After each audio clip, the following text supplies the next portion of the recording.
Bonjour, beloveds. It's me, Bevan. Hey, welcome to Bevan, a femme over 40 and her friends podcast. I'm your host, Bevan. My co-host, Biscuit Reynolds, joins us from Spirit. Here I am, solo episode, the first one in months. I don't ever intend my solo breaks to go that long, but I think it's worth noting, and maybe you can learn something from this too about yourself, that what I've noticed about when I'm going through big changes internally or externally, like stuff is going on, my vulnerability threshold changes. And so it's like I'm suddenly like not as able to be as vulnerable. There's a great episode I did around this time in 2021. So wild to think it's 2024 now. Called Holiday Morning, Holiday Morning, Holiday Morning. And it talks about like the grief that comes up for me during the holidays. And I will say that grief is there, but it's not as heavy as it usually is. There's some other stuff going on for me, and it's all internal. And I got warnings from as a person who has a strong relationship with spirit and has really worked hard to develop my psychic senses. I love a heads up. I'm not a person who loves surprises. But I'm learning how to embrace that life is surprises, right? Like life is just like kind of chaos coming together in divine order at the right synchronous times and just trusting the process of life, right? So I'm trying to trust those surprises, but then also like if I could have a heads up, that's great. And so like back in March, I got a heads up that I was going to need a lot of rest this year and a lot of my clairs were going to come online. And like then I got a reading from my friend Manda, who is a very powerful medium. Book her now before she gets really expensive. I'm just going to say that. If you want a nice first intro to mediumship, she is a good medium to connect with. Your spirits, I assure you, have messages they want to give you. So I did a group reading with Manda. And I'm also thinking about booking Manda for a group reading for the Fat Kid Dance Party community. So if you're part of that and you want that to be available to you, hit me up. Let's get it going. But anyway, so Manda said, my grandmother came through and just told me like you've been really social lately, which is good, but you're gonna really need to tone it down in the late fall and winter. And that's cyclical. That's part of the wheel of the year. But also having that heads up, I knew what I was getting into, but I didn't know how it was gonna feel. And it's felt really like raw and hard. And it's not like I'm depressed, but I do feel a need for deep rest, which I have many experiences of depression in my life.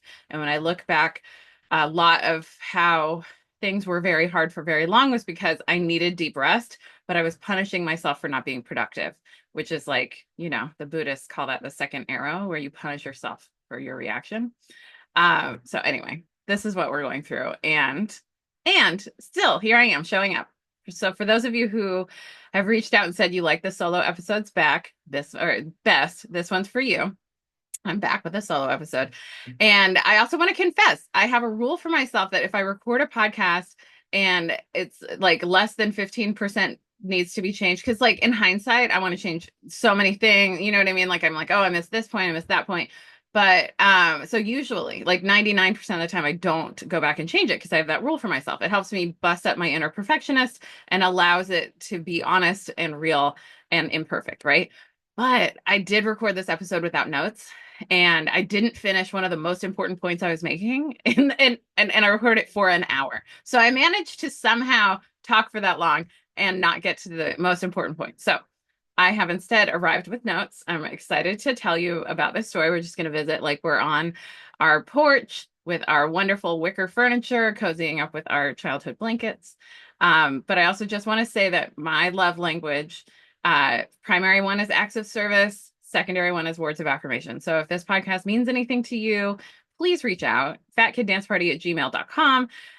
Leave a review, tell your friends about it. Like I really rely on word of mouth because it's really the only good marketing these days. And also I really need to hear that it matters. Otherwise I feel like I'm just chatting into the void, and not making a difference. So I wanted to talk about my first Burning Man event experience. I went to a Burning Man regional event. So these are like decentralized in a way where I think that like it's not like the Burning Man people are like an overlord having any oversight over these events, although I imagine there might be. I don't know what the structure is, but I do know that the deal with Burning Man is it's like real loose. You know what I mean? It's like I'm a Capricorn with a Virgo rising. Like I do organization, right? But I'm learning Um, I'm as I'm unlearning colonization, coloniality, I'm learning how decentralized leadership actually is totally the best way to go, and it's the most revolutionary way.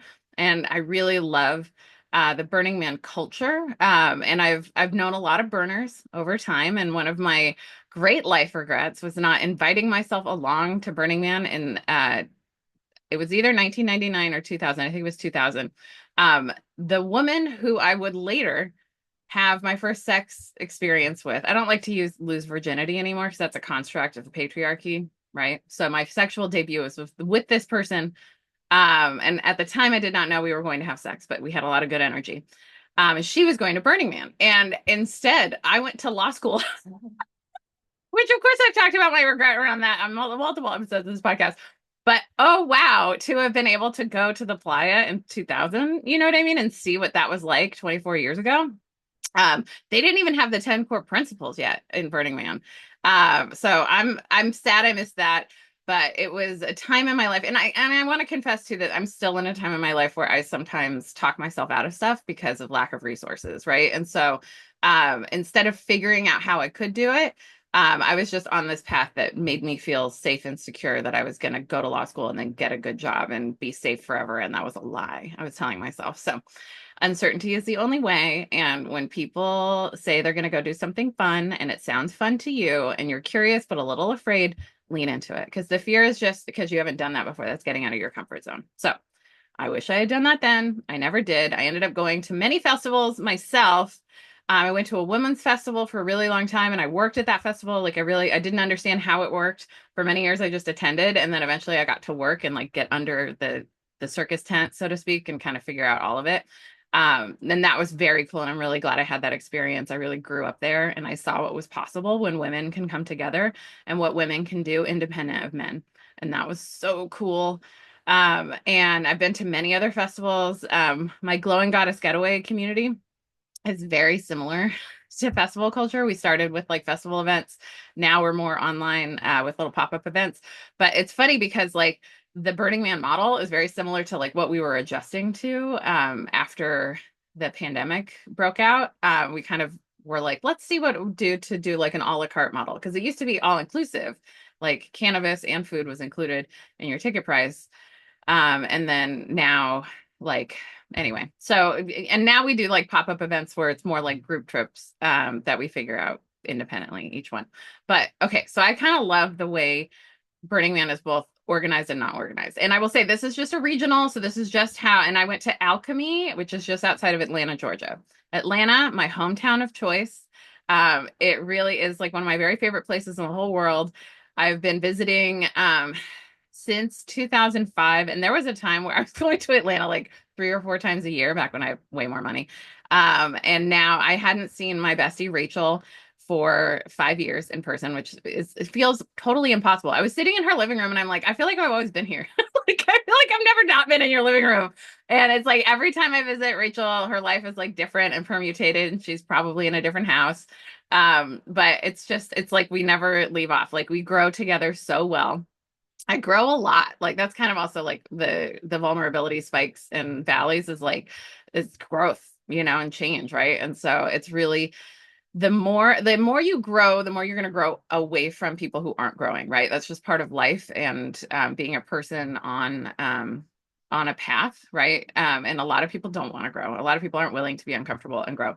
And so I love and I'm so grateful for Rachael specifically because she grows along with me, and we have such she's always helped me love myself more because she loves every version of myself like so wonderfully. And I know like it's so funny because I had declared I went camping with my Glowing Goddess community in June at great expense, I will say, to travel to a place on an airplane. I think it was my first airplane trip since 2020. And I used to travel. I used to fly. I flew so many times in 2018. Like I don't know, it was a dozen times at least. So like I'm a well-equipped air traveler, but I just hadn't traveled during the pandemic. And so, there was just a lot that I put into going on this trip. And I was like, I just kind of realized afterwards, I'm like, I don't need to travel to camp. I live in the forest. I like live in an RV. Like I'm pretty close to camping all the time, right? I call it mega glamping because I have great Wi-Fi and electricity and water and all the things I need. But insulation, I really miss it. I will say I miss having a house with insulation. So when Rachel said, so I had made this declaration to myself, I'm not going to fly to go camping again. 2 days later, this is the universe has such a sense of humor. 2 days later, Rachel and I are talking. She's like, do you want to, I would like to fly you out. So she offered to fly me out on her airline miles to go to Alchemy with her. And she sugar mama the whole thing. And I was like, well, how can I say no to that? Like, I've always wanted to go to a Burning Man event. I would love to go with you, right? My favorite adventure buddy. Like, let's do it. And I have to say, like, she really is a fun person to burn with. And for me specifically, right? Like, and I'm sure anyone else would be totally honored to burn with Rachel, but like, you know, when you have your bestie there to like observe things with and like experience a very weird countercultural experience. It was so good. I'm so glad we did it. And I'm so grateful to her for making this possible and for her radical generosity. So I want to give you kind of a sketch. So for folks who haven't burned before, I just want to kind of give you a sketch of like what happens and what these things are. So you buy a ticket to go to this event. The event provides land for you to camp on. And I don't know how much quote city planning goes into every regional event, but I think it's probably similar to what they do. So like you sign up with a camp or you sign up for open camping. And there's designated spots for open camping throughout, you know, the land, whatever the land is. And then there's designated spots for theme camps. And those are like organized camps that are doing something around a theme. And the themes are as variant as humans. So many different themes. And so you kind of like come in and you kind of have an idea of where you're camping, and like then you go and you set up your tent or an RV, which we Rachel, like 3 days after I said yes, she's like, I decided we're gonna rent an RV instead. And I was like, great. So we rented an RV, and so the RV was there. So there's still like, I will say, like camping in an RV is still so much schlepping. It's like you just have all your stuff and you have to pack in. So part of the core principles is like packing in your own water and packing out your gray water, meaning like whatever you use that like if you showered, you have to shower in a receptacle that collects the water. On the playa where regular Burning Man is, like the big burn, I can't believe it's like 75,000 people, 85,000 people. It's so much, right? I don't know how many people were at Alchemy, but it couldn't have been more than like 3,000. It was about a mile long. It was like, I felt like I got the opportunity to see everything, right? Like, even though there's no possible way to see everything because there's so much happening all at once, but like, we either walked or took shuttles throughout like everything during the day and at night. So I kind of got a gander at everything that was going on. So you have to pack out your gray water, pack out all your trash, leave no trace is another core principle. And so, yeah, so you got to plan for that. You have to plan all your food. You have to plan all your beverages for fun and for caffeine and, you know, right, like just a million little things to prep for the radical self-reliance part. Rachel was talking about how she likes this opportunity to burn, to give her like at least once a year, like an opportunity to really radically self-rely. And Rachel's like a queer prepper. So like, you know, preppers like to practice. And I just like being in the woods with my friends. So, and I experience porta potties, like anytime I'm using a porta potty, it's because I'm in the woods with my friends having a good time.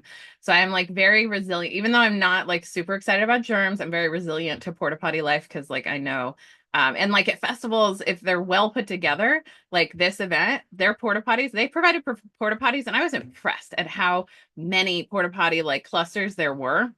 And they had them, I saw them getting cleaned at least twice during a 5-day event. And I think it was probably more than that. So, but because we had an RV, I only used a porta potty one time. Which I have to say, like, you kind of miss out on some stuff too, because somebody decorated a whole porta potty as Prince. Like, there was just like a million little Prince pictures in there, and that would have been a really fun thing to be surprised by. So, let's see. So that's what they provide. They provide porta potties, but no hand washing stations, which I'm just gonna say, if it were me, again, the germ thing, I think people just need to be able to wash their hands. At the festival that I worked at for many years, they call it the Shigella year because like sometime in the 80s, many people got Shigella that year. And that was when they instituted hand washing stations at every cluster of porta potties. So I'm just saying, washing hands and masking. Those are the two primary ways you can avoid getting COVID-19 and other viruses. Like in these times, like let's wash our hands and wear masks when like you're at a place where people have to be, right? Like healthcare places, grocery shopping, where was I yesterday that like people have to be, right? Like anyway, so like I feel like if it's a thing that people can't avoid. If it's something that people can avoid, like a social interaction. I went to a concert this summer and I didn't mask because I was afraid I would faint because I get if I have lack of airflow, that is something that causes me to faint. And so I was like, this is an optional place. So I wore I use a little nasal spray with xylitol. I have a whole blog post about if you Google queerfatfemme.com space COVID-19, you will find all the things that I do to prevent getting COVID. And knock on wood, I have never knowingly had COVID. So I've never been symptomatic and tested positive. I could have been asymptomatic and not tested. So, but anyway, all that to say, I'm out here encouraging you to just do what you can to protect yourself. These are revolutionary times and a lot of people want you dead. So why would you help them? Anyway, that's a different rant for a different day. Here we are talking about Burning Man. Okay, so they provide you a place to camp, porta potties, and there's a survival guide. So it kind of gives you the lay of the land. It gives you the first page is like consent stuff. Like there's a lot of things that clearly people have learned. Like you write a survival guide out of what went wrong before. This is what I know from event production. It's just what went wrong before is a lesson for next time, and it helps you prepare better. Also, there's a program app. So it's called the Dust app is what we used. And it had a map of the whole burn and it had all the theme camps on it and people could submit events. So I actually taught my aerobics class, Fat Kid Dance Party Aerobics, which is for anyone who feels left behind by mainstream fitness. If you've ever been called too much, too fat, or felt too awkward to dance, mine is the supportive class for you, fatkiddanceparty.com. The best way to support this podcast is also to join the Patreon page, which gets you access to all of my Zoom aerobics classes, and it will change your life. You start showing up every week. Every one of my weekly attending regulars tells me they've had major shifts in their lives, and it's all, in all different areas, right? So like it's fascinating to watch people evolve, and an honor to get to be part of that practice. So Rachel saw someone post and said, "Hey, we have a sparkle dome." This is a genuine conversation I had.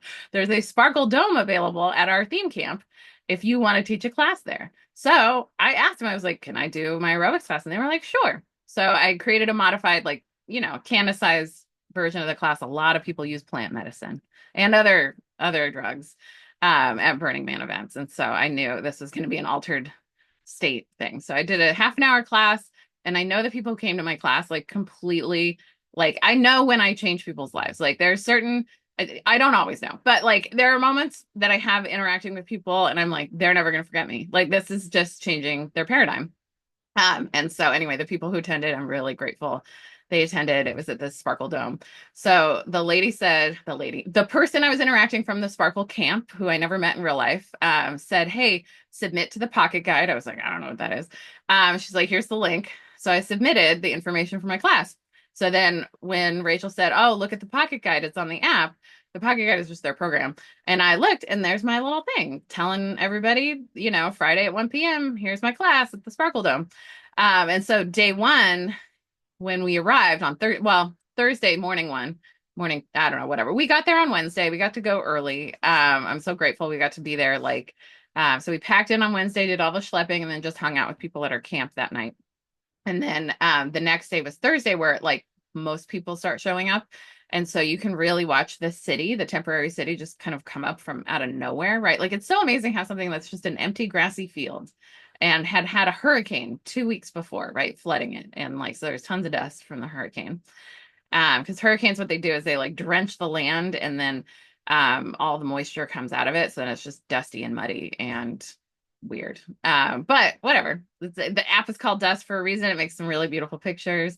It's a good practice to wear a mask to shield from dust. And next year I will be more diligent about shielding from dust because I came home coughing a lot from having smoked a lot of joints. Too many joints. I didn't think it through. I was like, I'm going to rely on joints. I don't need edibles. No, I do. Like, I'd rather use an edible than smoke so much, right?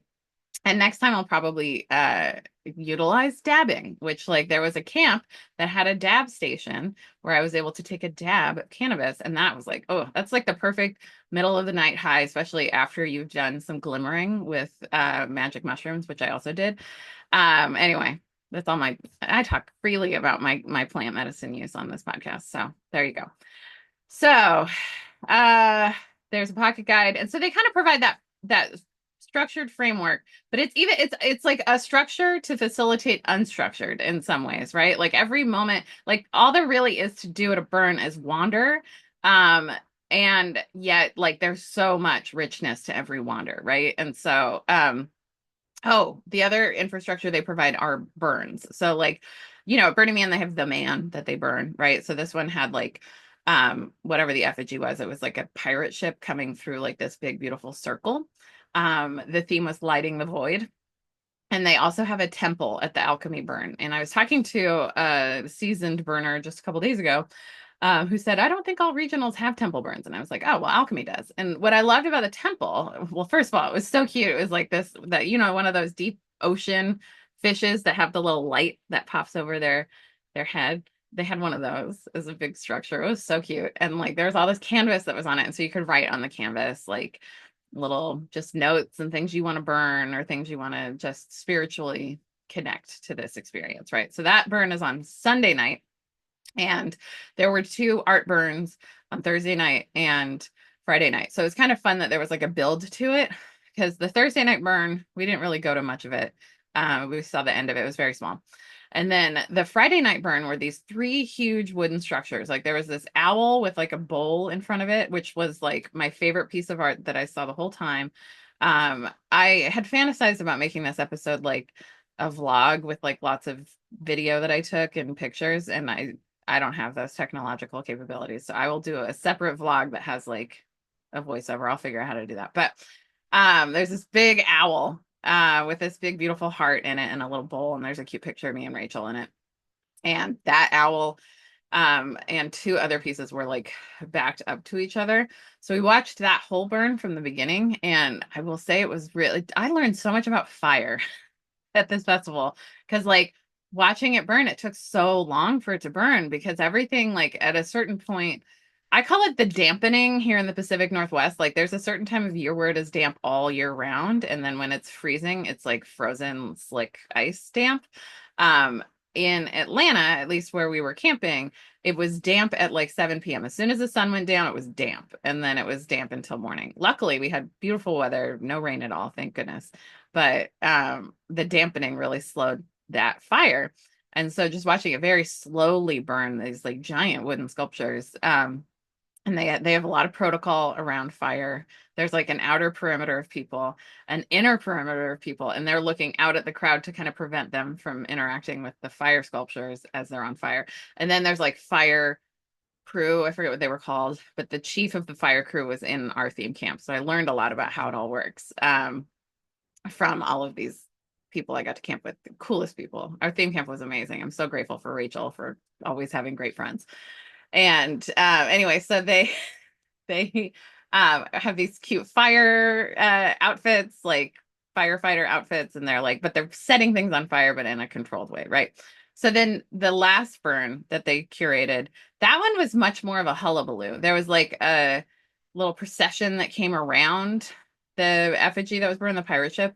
So there was a procession of like fire vehicles, and like there are a lot of people with like propane fire structures doing like poof poof fire things. And so that went around, and then they had fire dancers go around. And then once the fire dancers were done, and there was a DJ DJing for this event specifically, and it was a woman DJ, and I think a gay woman DJ, and she was very good. So I just want to say, like, I have, as a former nightlife producer, I have very strong opinions about DJs. And it's funny, I think this is another life lesson I learned about me that might help you. It's like whenever I've had strong opinions about things, it's usually a path I'm meant to follow, a curiosity path. So like I've always hated a lot of exercise, and I always thought it was like a fat thing, like, oh, it's because I'm fat. But no, actually, it's because I'm an aerobics genius, and like I know what's fun for my body to do in movement, and I can channel that into this beautiful art that I make that's very healing for people, right? The same is true for me in music. Like I'm very polyamorous. I love a lot of music, but I know what I like and I know what I don't like. And so it's like I really funnel into what I like. So I had a lot of opinions about a lot of the DJs there. There were so many DJs, and at any one time, you're going to hear like three different DJs going on at once. And it was a sensory overload, but I'm very good at caring for myself. So I was able to handle that. But so they had a very good DJ, thankfully, at the Saturday Night Burn. And what I learned, because the person who built the effigy also camped with us, so I learned that they put a lot of charcoal and fireworks and a lot of things like strategically flammable in that burn, and it went really fast. So it was like the opposite of the night before, where it was a slow burn with cold, damp, just living in the woods wood, right? And then the next night, just strategic burn. Like, oh, it was very dramatic and beautiful. And I was grateful for all the safety protocols and also grateful to have a second row seat to get to see it. So, and hot grilled cheese to eat while we were there. Okay. So I want to talk about um, the 10 core principles of Burning Man, which I read in on the Burning Man website. Apparently, these were coalesced in 2004 by the Burning Man founder, based on what had already organically happened within the Burning Man community, right? And like Burning Man started with like just a bunch of artists going and burning an effigy. I think it was on North Beach in San Francisco, somewhere in San Francisco. And then eventually it just got too big. And so they moved it out to the desert in Nevada. And now we have what we have. Okay, so the 10 core principles: radical inclusion, so everyone's welcome. Gifting, which does not, like a gifting does not contemplate a return exchange. And I've been talking a lot about this at aerobics. I don't know if I've talked about it on the podcast, but I've been seeing gifting as like an infinity symbol, which is my favorite symbol. You don't give where you receive. You often receive where you have not given.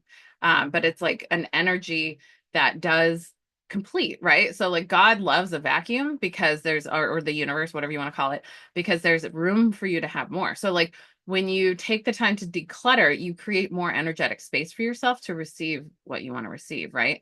So gifting, I loved that part of this. There was also decommodification, which I really loved. Like, so you don't spend any money while you're there. Like everything is a gift, and there are so many gifts. It's just lavish with gifts. And people come with their most generous selves. And I think that really changes a culture. It changes a vibe. This was like a very radical experience for me. I really enjoyed it because I've been to many festivals, but none quite so like generous and lively as this. There was a lot. There was a lot going on. It was very, very stimulating. Someone said this is where neurodivergent people come and create opportunities for them to have social interactions through gifting. And I was like, wow. And I watched that. I learned that like Wednesday night, and I watched it happen. Like I witnessed that. I was like, I did not meet a neurotypical person there. So if you are neurodivergent, burning might be for you. Okay, so decommodification, radical self-reliance. So you're supposed to show up with all your food, all your water, all of the stuff that you need. But some people, they call them sparkle ponies, just kind of show up and trust that they can get all their food from like people gifting food, which you totally could. Like we didn't eat even half the food that we brought for us because we kept being gifted soup and gumbo. Someone posted on a recent Instagram post of mine that soup is the connective tissue of our movements, because a local woman had invited me over for soup, or invited a whole community group over for soup at her house as like an after party. And I was like, free soup? I don't have to cook for myself. I get to go hang out with people that are strangers that could become friends. I'm in, right? And so like just been gifted a lot of soup in the last few months, and it's just like it's been amazing. I love it. So anyway, gifting. There's so many gifts. I'll go over them. Okay, radical self-reliance, radical self-expression. So people there are dressed however they want to be dressed or not dressed at that moment. I'll go into that later too. Communal effort, civic responsibility, leave no trace, which means you pack out all your trash, like we talked about, and also not littering and stuff. Participation and immediacy. I really love the immediacy too, a principle, because it really does like get people to do the thing they're afraid of doing and get out of their comfort zone and just do the thing. And there was my theme camp was full of very practiced burners, like people who had been burning for a long time. And so they would call out the core principles that were being enacted at that moment, which I thought was really helpful for me to like land, oh, this is participation, this is immediacy. Okay, so what something that really stood out to me was just radical generosity and radically receiving. Um, People just left tables of cool stuff for you to take. Like there was a random like basket of quartz from Hot Springs, Arkansas, and there was a trip my friends had taken that I didn't go to Hot Springs, Arkansas. And I was like, oh, I've always wanted one of these pieces of quartz. So I received it. I took it. And it's something that's a valued part of my crystal brigade. Right? Like this is a biblically accurate angel. If you're not watching the video of this, I'm just pointing to this that is now part of my background. This beautiful pastel biblically accurate angel. It has a little eyeball in the middle. And she had all these other like cool things. People had stickers in bags, like and then there were like events and experiences. There were workshops, like I was talking about my aerobics class. There was a fairy crown making workshop that I really wanted to go to.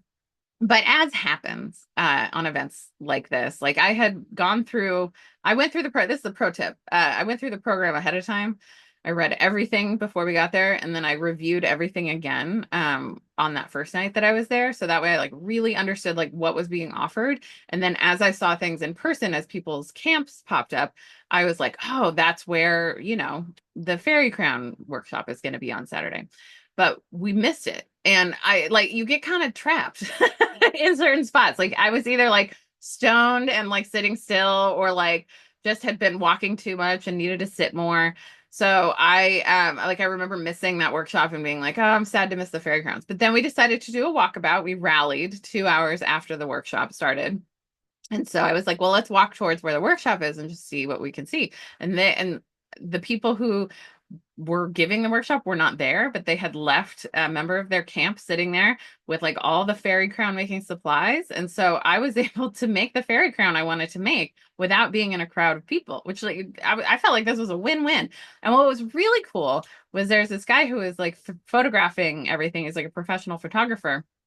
And he came by and he's like, oh, what's this? And I was like, come make a fairy crown. And like, I just like, I'm like that. I'm just like a person who likes to include people.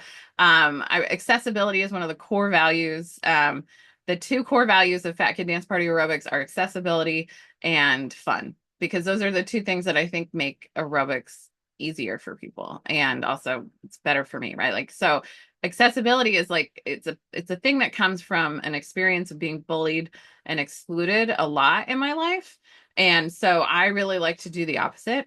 I also know that accessibility is a practice in imperfection because you're never going to get it right, right? Like some of my greatest parties I ever threw were at the Stonewall Inn in New York City, but that building is like inherently exclusive and inaccessible. Like there's stairs and like, yeah, it's hard to get into. So it's like you try the best you can with what you have, right? And so anyway, this was me being like, please come do this thing, it's just here. Let's make fairy crowns together.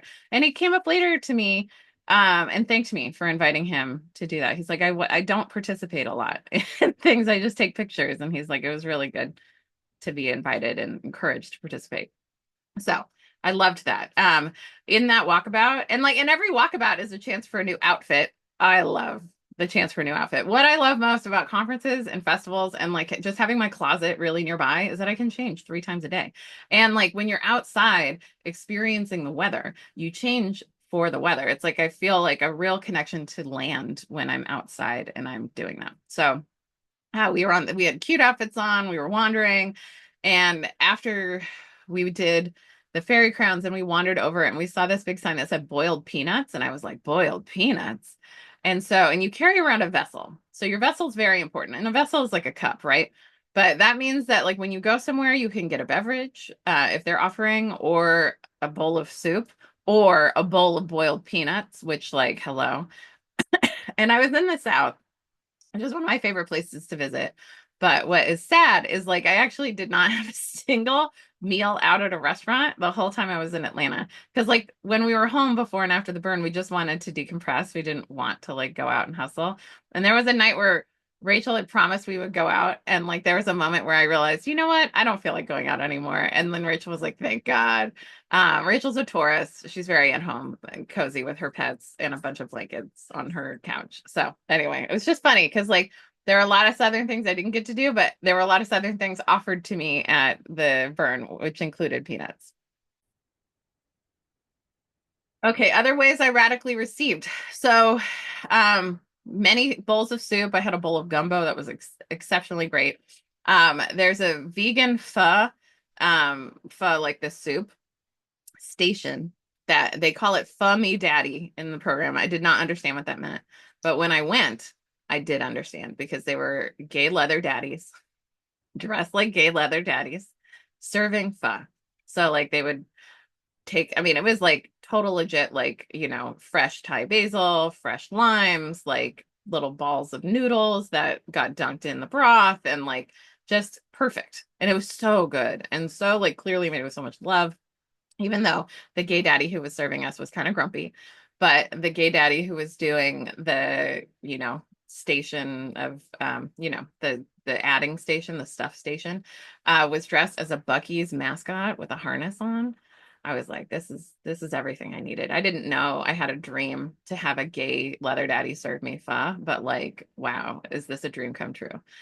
So there's a lot of stuff like that. I really loved how free I was to smoke cannabis wherever. Like I really like cannabis prohibition is so like out of my like sphere of how life should be. I remember when I was moving away from LA, I did strongly contemplate moving to Atlanta. I've strongly contemplated moving to Atlanta at least a half a dozen times in my life. And my first fiance, actually, funnily enough, did move to Atlanta. We had planned to move to Atlanta, and he actually did it. And I'm once again in a time in life where I am strongly contemplating moving to Atlanta. I love Atlanta so much. And anyway, so I forget what I was talking about. What was it? Gay leather daddies, Buc-ee's, moving to Atlanta. I don't know. Maybe I just wanted to say that. Um, okay. Okay. So, um, part of what was so cool is that people create spaces for you to just hang out in. Like, there's a lot of kick it spaces, like, common living rooms. Like, we had our theme camp had, like, four purple pop-up canopies that someone brought, and then someone else brought like an outdoor couch, like a full-on couch. A couple other people brought like wooden tables that so it just like made an outdoor living room, which was so great. And then everyone had camp chairs that we had brought, so there was like a common living space that we had at our camp, but then many other spaces would just have a common living space that they just set up as part of what they offered to the broader community. So as someone who this year has had, like, my energy levels have been so weird this year, and it's given me a lot of empathy to people with chronic fatigue. I don't think I have chronic fatigue. I think I've just needed to rest a lot this year. But like I can walk a ways, but then I need to sit, right? I call it strategic sitting. And I just really concretized this when I was in Vegas this year, three times I think I've been to Vegas this year, just for conferences. And I would like, there's so much walking in Vegas. So I'd walk, and then I'd find a place to sit. I would strategically sit for 3 to 5 minutes, and then I'm up and ready to go. So that's kind of what I did at the Burn, is like day one, morning one on Thursday, Rachael and I go on a promenade, and not a lot was set up yet, but Central Camp was. And I was like, I actually think I need a strategic sit. I'm going to need to figure out how to find a chair. And then poof, a chair appeared. And I was like, oh, great. So we sat. And the same thing would happen with shuttles. So they have a shuttle service, which is just like a 6-person golf cart that's going like on the main road, like through the festival. And you just wait at a shuttle stop, and then eventually one shows up. There's no schedule. It's just you trust it. So I would just check in with my intuition, like, should we wait for a shuttle? The answer was yes. And it was usually within 5 minutes, a shuttle would come by. And the last night that we were there, so Saturday night was our last night there. We could have stayed on Sunday night, but Rachael was ready to go home, and I was fine with that. And the last night we were there, like we were going out for our promenade after the Burn. So we had come back to like reset and recenter at our camp. And we like, I was like, Rach, I don't know. Cause she had said, I want to go out to this part that we hadn't been to at night. And I said, I would ideally like to go swing on the swing set, because there was this cool light up swing set. because people, you would not, I just kept thinking to myself, everybody's so creative. There was just like something new around every corner all the time. I was at some point, a swing set pops up. At some point, someone put in like a full metal swing set, like a really sturdy one. And like someone had like seesaws and like just so many things that you wouldn't believe. And like these fire sculptures where like just like there was a Bic lighter, a giant Bic lighter with like a poof with like propane, and like there was this big tower, this like pirate ship tower thing, which I have to say, whoever did the pirate ship tower, if you're listening to this, I forget what their names are, what the name of the camp was, but their music every time was exactly the right vibe. I remember the first night, like the first chaotic night was Thursday night, and like I was like, this needs jazz. I was like, this is jazz. Like, what's going on? Like all this dubstep, this obnoxious music, whatever. But like I needed jazz, and that tower was playing jazz. I was like, that is the right vibe for this. Like all these chaotic things going on with fire around. Um, I remember like just I think it was Friday night, we were like just wandering as you do, and we were sitting, and there was like a fire dancer thing going on a stage, and then the other side there was a DJ DJing and a light show going on. And I just remember just sitting there smoking a joint and just enjoying myself, like, on some random bench, right? Because somebody thought to bring a bench and put it there, and I got to use it for 5 minutes or 10 minutes or however long that one was. There was so much light at night, and everything lit up has to be lit up through a generator. Like there's like all these portable power sources that you learn more and more about. And a lot of people did like really epic solar setups, which I would love to see more and more solar used at events like this instead of gas to power generators. Generators are also loud. They're so much loud. Um, let's see. So that night, I had said, I declared, if we can get a shuttle, then I can definitely go, like where you want to go. And what was really funny was like, we were like ready to set out finally, like on our way.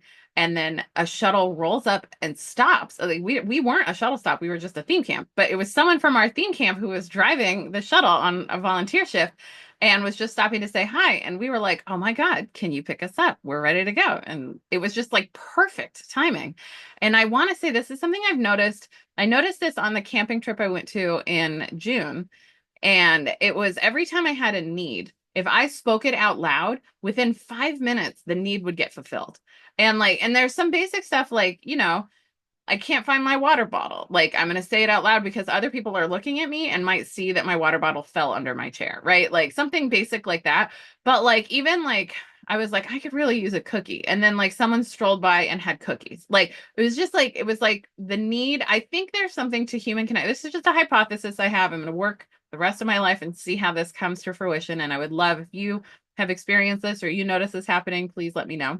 But the synchronicities that exist in groups of people, because people are so much more energy than we are anything else.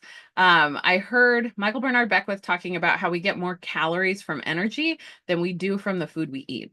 And so I just think there's something to like the same thing was happening to me in this giant event with all these people versus this small event with only a dozen people, where like I would speak a need and within 5 minutes it would appear. Like I needed a pocket knife, and I just fantasize about like having the right kinds of dates and partners in my life. Like, and I just really want to date someone who carries a pocket knife. Cause like, I carry a lot of things, but I don't carry a pocket knife.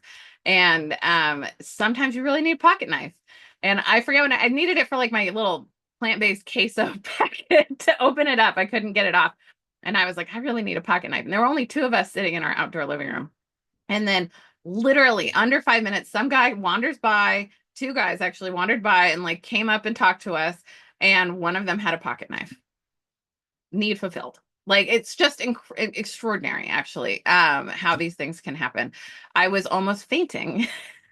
See, talked about almost fainting. I can get heat sick pretty fast. And it was hot on Saturday.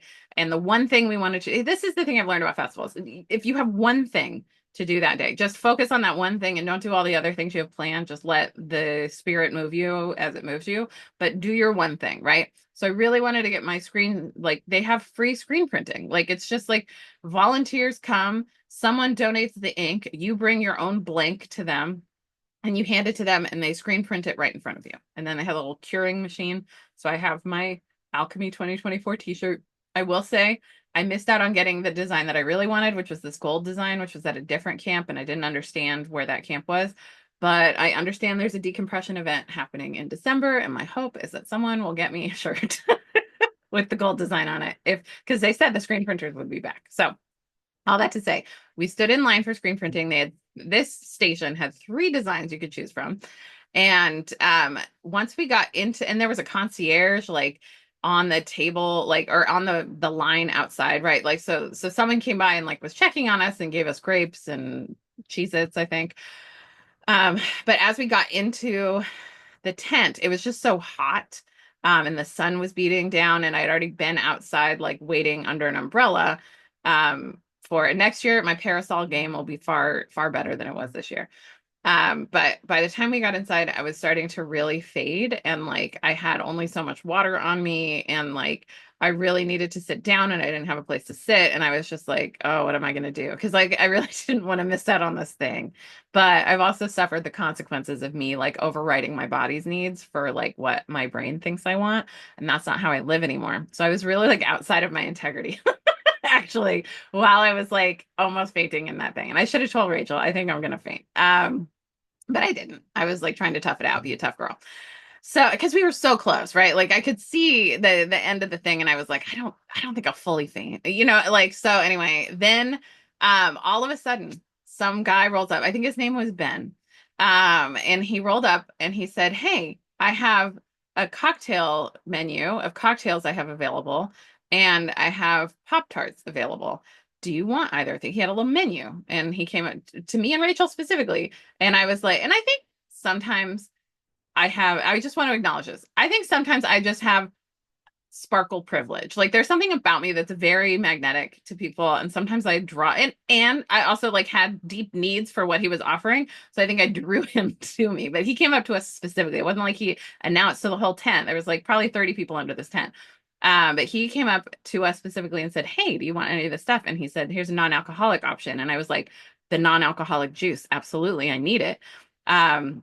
So he brought me that and a Pop-Tart, which I put in my bag for later. And I loved that. I ate that Pop-Tart for the rest of the day. It was a nice little snack to carry around. But that beverage saved my life. And I just want to say, like, thank you, Ben, if that's what your name is. I forget what it is. Maybe it was Bob. I think it was Bob because it was Bob Tarts instead of Pop-Tarts. Thank you, Bob.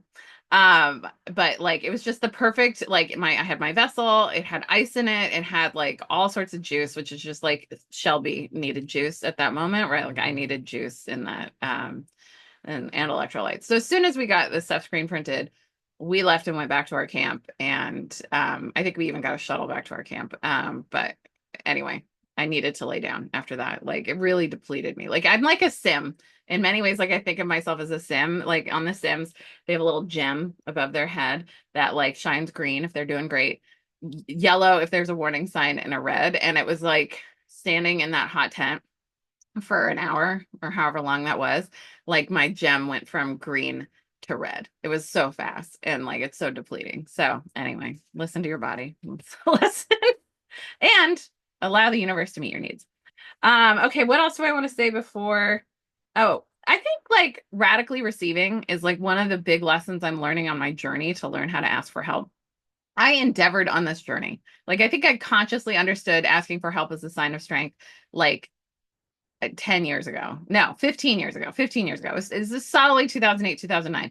And I cannot believe how much work I've had to do on asking for help. But now that I live near my mother and I've heard her reflect on asking for help and her hesitance to receive help and all of that kind of stuff, I get where I learned it from, right? So like when you grow in a culture, and that's what I think is so radically revolutionary about this Burning Man culture, is like when you grow in a culture of radically giving and radically receiving, you learn what it's like to be actually interdependent with people instead of codependent, right? And like, so I'm not dependent on other people for how I feel, but I can rely on other people to meet needs, and I can also meet other people's needs and give of myself.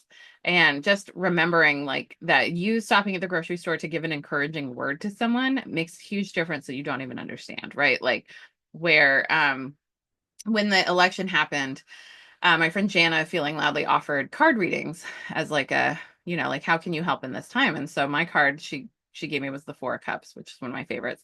And it was just a good reminder that like 4 minutes, do something that takes 4 minutes and then see what you can do, right? Like and that's how I could best help in these times, right? So just like remembering that radically receiving is part of radically giving and radical generosity. Someone has to receive in order to give the giver the joy of gifting, right? And so like there are so many cool experiences. Like I could probably talk for another hour about like all the stuff that happened on this amazing vacation. But it was like I just remember like on on Saturday, I looked up and I saw a pirate walking by and I was like, a pirate. It was just like on day one, I was like shocked at all the things I was seeing that I wasn't used to seeing in my day-to-day life. Like somebody walked by wearing a loincloth and a little furry topper, like a Viking. And I was like, wow, Viking. And then we invited him up to our little our living room area and just asked him questions. He had a button that said, please be bold. I'm autistic, and so it's hard for me to understand flirting. It was like that was the gist of the button. I'm sure it was more clever on the button. But I noticed on day two he was not wearing that button. So I don't know what happened, if the button fell off or if someone was too bold. But there was something about that radical self-expression, like all these different chaotic cultures coming together, like Ren Fair people, naked people, queer people. There were so many queer camps. I really thought this was a straight people thing, but I think it was majority queer. Like there were so many queer people there. And I think queer people are drawn to radical self-expression. And there were so many cool experiences, and it was just like a whole different way of living and being, and something that I really wish we could get to. Like, imagine not having to go, like, I don't know, go through a drive-through and instead stop at someone's house and have them hand you a bowl of soup. My friend, my local friend, the bowl of soup friend, she said she used to do a dine and dash thing where like people could come and they didn't have to do their dishes or anything. They just stopped, ate, and left, and it didn't have to linger. And it's just like such a cool way to provide like fulfill needs for people once a week and to maintain community networks. I'm really thinking about like a Taco Tuesday dine and dash thing would be a really like I don't know how to do it or how to get it together, but I've just been thinking about Taco Tuesday. That's like, I mean, soup too, but like Taco Tuesday. Come on. Like someone makes me tacos, I'm in. I make tacos for other people. Yeah, sure. Anyway, so just like this, like the whole radical different society, like I think is so revolutionary for people to give a taste of something different. Like if we had a general strike, we could change so much. We could get universal health care out of a general strike, and that's where people are withholding their labor. But if you withhold your labor, you're not getting wages, right? So like how do we meet people's needs outside of money? Food, feeding people. Like gardening more than you need to, right? Like really giving from your overflow and like figuring out how to be interdependent in a way that like anyway, this is an intellectual curiosity that I will be digging into in the time to come. I'll be blogging about it and doing podcasts, I'm sure. But I did get a couple of questions about my experience at the Burn, and I want to honor those questions. So first of all, someone asked like, how is it different than other festivals I've been to? I've been to a lot of women's festivals, and women are really into vulvas. And like, you know, there was just so much like I went to a women's festival and that was the first time I heard the song Pussy Manifesto, which is very good. You should listen to it on Spotify. The artist is Bitch. She is great. Everything in life comes from and returns to the pussy. So like there were vulvas everywhere. At this event, there were penises everywhere. It was very sad. I did not see a single vulva. I saw only penises, and I don't mean like naked people penises, but of course those were there too. I mean like someone had a penis on the front of their golf cart, like, you know, penis floaty here, penis caricature there. I don't care for it. I don't care to see anyone's genitals, frankly. Like I don't need the pussies around either, but it does make me want to go hard in the other direction and do some big vulva, you know, like anyway. But you can have like a women's camp in the midst of multi-sexuality, multi-gender camp event thing. And so I'm sure that exists, and I'm sure I'll find it because it's just my way to find things like that out. Um, let's see what else was different. The lack of hand washing stations was different. But I do understand. I understand like not wanting to provide water, and I also understand germ stuff. So I'm of both minds. Let's see, what would I do differently? So I've been really learning a lot about my boundaries this year, and I think part of how I'm understanding needing to socialize less is being annoyed easily.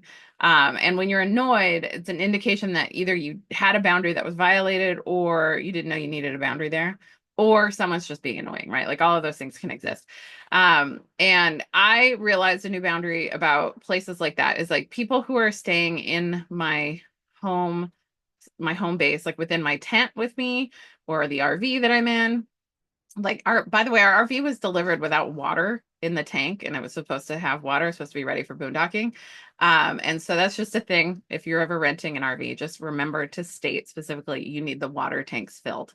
Anyway, we Rachael got some money back from the rental, thank God.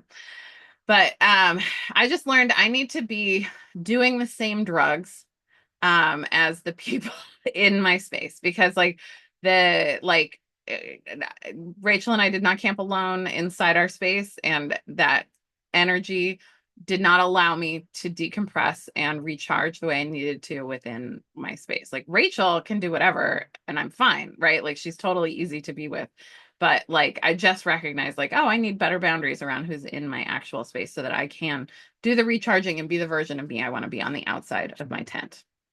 Let's see. Yeah, how would I do it differently? That's, better boundaries about my home environment. But there's of course like always more to learn. I would have more lights for my outfits, especially at night. I would do like even more layers for warmth. And I want to say this, I don't want to leave this off without talking about my very favorite art installation at the Burn, which was called Tree Star City. Tree stars are from the land before time. Tree stars were the things that the dinosaurs ate that they were pursuing. And Tree Star City has like it's the only theme camp that's inside the forest. It's not in the area with like all the grass. And they do projector lights up into the trees. So it just like it's so beautiful. And like there's all these like little light arches, and they have all these hammocks. And the hammocks accommodate various amounts of people, and they're light up signs that say 3 on one or 6 on another, right? And so you can go and just kick it and lay in a hammock and look up at this beautiful light show in these trees. It was so phenomenal. And like, especially if you're using plant medicine, it's just like so dreamy. And one of my regrets was not rallying on Saturday night to just go wander back to Tree Star City and just hang out in a hammock for a little while longer. We just went in one night. We walked through one night, we went and hung out and laid in a hammock another night. And then the third night we didn't go through, and I really wish we had. So anyway, that's my one regret, but it was like also just such a sight to behold. And it's so fascinating how these beautiful things are just so temporary. But that's one of the big things I've learned about life is like our beautiful relationships are temporary. Like we just passed the birthday of Luscious, who was someone I got to date in 2009 and 2010, who lived in Toronto, and she died in 2010. And it's like wild to think like, oh God, how temporary that was. And I didn't understand at the time how temporary that was. And like there's like certain like synchronicities and harmonies and relationships that happen for a while because everyone lives proximal, and then everyone scatters, and then you kind of lose that kind of group energy. And so it's kind of beautiful how every burn is going to be totally different because of different people there. But like also unique and special. And every burn experience is going to be different based on the person experiencing it. I just found it magical and wonderful. I can't wait to go again.